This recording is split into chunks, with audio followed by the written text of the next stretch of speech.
La troisième plus grande forêt du monde, après celle d'Amazonie et d'Afrique centrale, se trouve en Indonésie. Mais là aussi, la déforestation est intense. Les conséquences sont majeures pour la biodiversité, mais aussi et surtout pour les communautés autochtones et pour l'équilibre climatique global.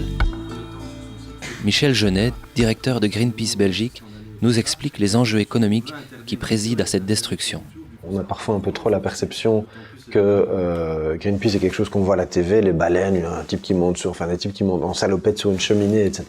Mais que derrière ça, il y a une organisation qui a une série de valeurs, d'une part,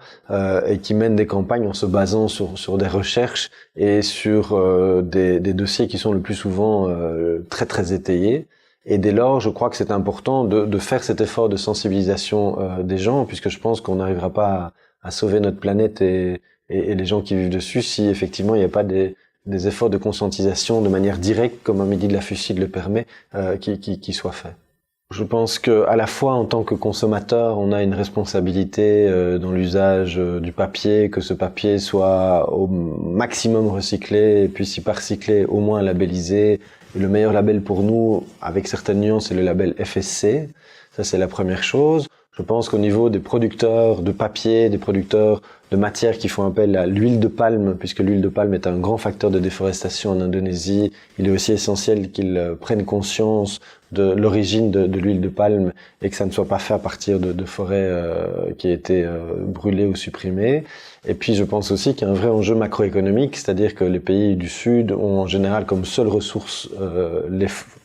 ressources immédiates et de long terme les forêts, et qu'en général, malheureusement, elles tendent à sacrifier les ressources de long terme pour avoir des revenus immédiats. Donc je crois que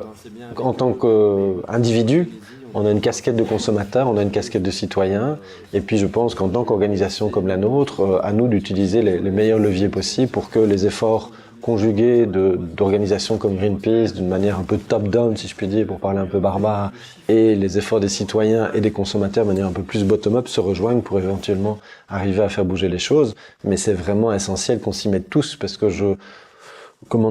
pense que notamment en matière de réchauffement climatique, maintenant on sait que c'est certains types de comportements engendrent le réchauffement climatique, donc on a une vraie responsabilité aujourd'hui et maintenant.